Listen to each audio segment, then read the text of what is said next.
Maulan na hapon ngayon naman sa atin. Babahan na rin naman. Mahabahan na naman sa atin sa lugar namin. Kaya yung gagawin ko ngayon sa atin, isi-share ko po sa inyo yung gagawin ko dito. Isang mapagpalang araw. Kahit maulan sa atin, lubog pa rin yung farm natin. Yung mga gagawin ko dito sa atin, isi-share ko po sa inyo. Isang kunting lang, diskarte lang sa mga hindi pa matuto ba. Pero mga magaling na sa diskartihan sa atin, share na lang natin. Yung ginagawa ko dito, yung sasakyan natin, 2 truck, medyo yung masate yung mga battery nagkaluko-luko na ba, nagkalubat-lubat na, medyo hindi na maganda yung charging niya. Kaya ginagawa ko dito, may dalawa ko dito dalawang klase, may maintenance spray at saka no maintenance spray. Yung maintenance spray masate, problema kasi yan sa maintenance spray. Pag kumagliwan tayo ng mga tubig sa hihirapan tayo sa pagbalik ng yung mga takip niya. Hindi katulad ng no maintenance spray, may tanggalan sa ba? May dalawa ko ditong dalawang maintenance spray at saka no maintenance. Yung maintenance spray masate at saka no maintenance spray, no maintenance. Kaya yung apat na ito hindi na siya gumagana. Nakatambay lang po dito dahil kailangan nating paganahin to. Ngayon sinisira natin yung takip sa taas para gumagana masate. Kaya ito yung nangyari masate. Tingnan natin masate. Ito yung battery na maintenance spray. Sa kasalukuyan, sinacharge po ito ngayon. Yung kasi dito masate, fix ito. Fix. Walang masate, walang takip ba. Kaya sinecheck ko masate, tinatanggal ko, binabaklas ko na lang ito. Kasi naka-shield kasi ito. Dikit-dikit talaga. Ginamitan ko na lang ito ng seal masate. Yan, para siya matanggal. Ngayon naman, yung problema natin dito, may mga po ito. May mga laman po dito. Sine-check natin yung mga plates niya. Walang problema. Okay. Hindi pa grounded yung sa loob. Kaya sinacharge po natin ngayon masate. Tapos ngayon, tagal na ito. Siguro mga ilang taon na ito. Tapos ngayon masate, nag-charge na po siya. Nag-gray na po siya dito. Mga na itong oras, siguro mga 3 oras na ito, naka-charge po ito. Yung problema kasi natin dito, yung takip dito masate. Yung takip dito yung problema natin. Pagbalik ba? Kasi tinatanggal kasi ito natin, walang takip. Hindi katulad yung ibang mga maintenance ko, walang problema. Pagtanggal itong label dito, makikita ito mga takip. Ito iba siya masate. Yung yung tricky. Problema natin dito yung takip. Kaya ito gumagana na po ito. Tapos saka naman dito masabi, mayroon dito mga ibang battery pa natin. Ito rin, dalawa ito. No maintenance. Maintenance spray ito masabi. Maintenance natin ba? Yan. Walang problema ito, may mga takip ito. Tagal na rin to. Kaya ginawa natin dito, kinuha lahat ng laman. Check natin yung mga plates. Medyo okay pa man. Kaya subukan natin to. Nilinisan natin, hinugasan natin sa loob. Kaya hindi ko ka-vlog kanina, grabe kasing ulan. Nalimutan ko masate pag-vlog. Pero ito, narinig po rito. May mga laman na po ito. May mga battery solution na po ito, kompleto na po ito. Pag-charge na lang. Yung problema kasi natin dito, yung charging natin, isa lang. Kaya isa-isahin lang natin pag-charge ito. Wala tayong malaking charging. Kaya ito wala problema ito. Yung problema na natin ito kung gumagana. Pag hindi ito gumagana masate, na-charge natin. Kung hindi siya tumatanggap ng kuryente, wala tayong magawa. Di baklasin natin to. Kaya i-ano na natin, i-swap na lang ito yung mga plates dito sa loob, i-transfer sa iba. Gumagana. Pero sana gumagana pa ito. Mga ilang taon na ito hindi gumagana sa atin, nakatambak lang dito. Mayroon pa tatlong battery pa. Tapos ito yung maintenance frame natin. Ito pa yung isang maintenance. Ito pa yung isang maintenance frame. Pareho din, tricky din. Wala pa rin. Problema naman natin dito yung mga takip. Yung mga takip dito. Kaya ang gagawin natin ngayon, lagyan natin ng takip masate. Linisan natin ito masate sa taas. Yan.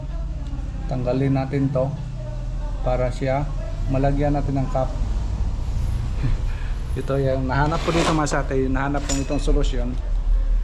Doon sa store natin, meron tayong available dito na PPR, mga in cap masate ba? Threaded. Ito masate oh. Yeah, threaded. Yan. Yan. Ito yung gagawin nating cap sa mga ano natin, sa mga battery na walang mga takip. Ito yung gagawin natin masate.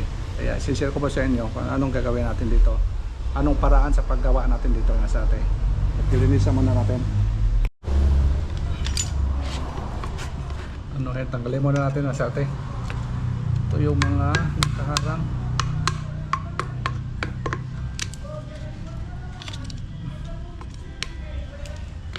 Para mo flat siya.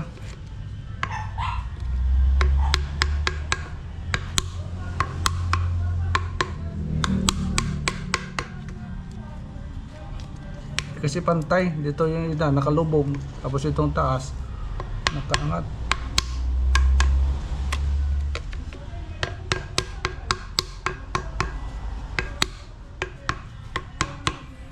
Para paglagay natin ng ano, cap, pantay sa atin paglagay ng thread. Kailangan thread din siya, kaya pag sakaling mag ano na naman tayo, magpalit ng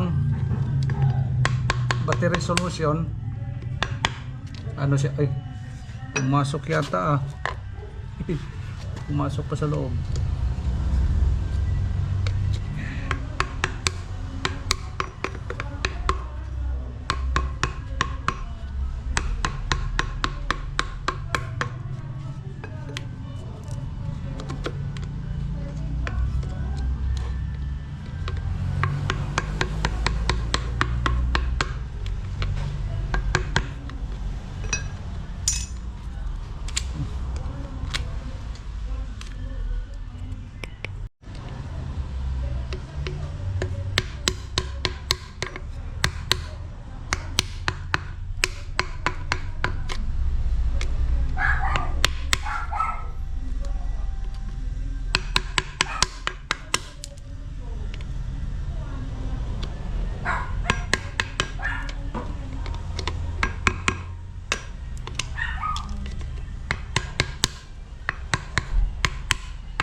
Okay, linis naman sa atin.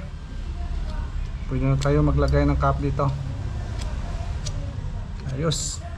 Yung gagawin naman natin dito, ito yung gagawin natin sa atin.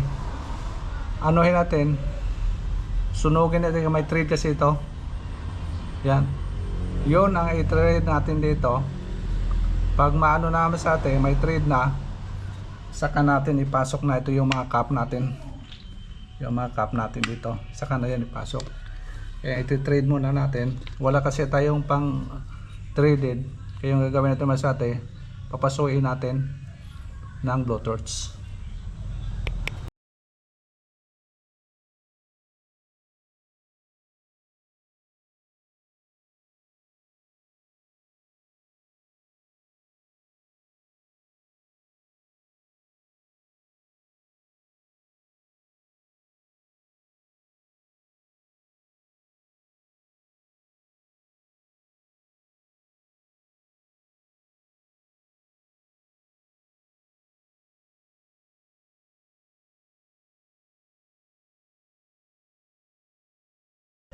Ano to, 6 na plate ito, di ba? Kung sakaling masira itong plate na dito, tapos pwede ka mag-swap sa ibang battery. Tanggalin mo yung isang plate, i-transfer mo na dito. Paganahin naman na dito. Yan, di ba? Yun lang, diskarte ba? Yung ginagawa natin dito, yung mga pakit naman. Tigas basta tayo naman sa atin. Pagpasok natin, medyo malambot pa. Pag tanggal niya, matigas na. Yan, di ba? Birik na. Ito wala na problema, may traha na ito. Ito yung mahirapan kung sakaling magpalit-palit ng mga laman. Yan.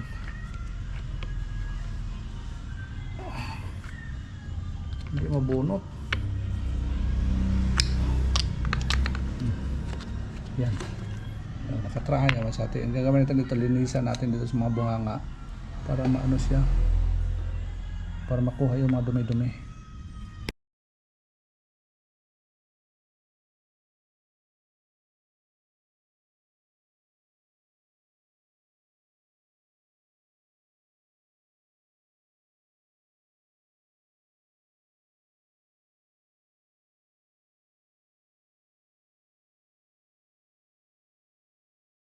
Okay, ito yung battery natin masyadong charge kanina. Subukan natin masyadong wire lang gamitin natin, pa-spark lang ba? Yan. Malaki rate na masyadong. Lakas na. Okay na yung isa. Ito yung naman, yung isang battery naman. Yes na. Masyadong masishare ko sa inyo ngayong hapon. Again. So hindi naka-subscribe dyan, paki-subscribe naman sa atin para talaga yung channel natin lumago. Salamat na sa atin sa inyong walang sawang support sa aking YouTube channel. Thank you so much for watching. Bye bye. See you next vlog. Ganda napakaganda. Parang tunay man sa atin. Hindi ko lang tinanggal yung mga dito kasi ito yung nagbibigay ng pwersa man sa atin. Hindi siya plain, para matibay ba? Matibay. Ganda no?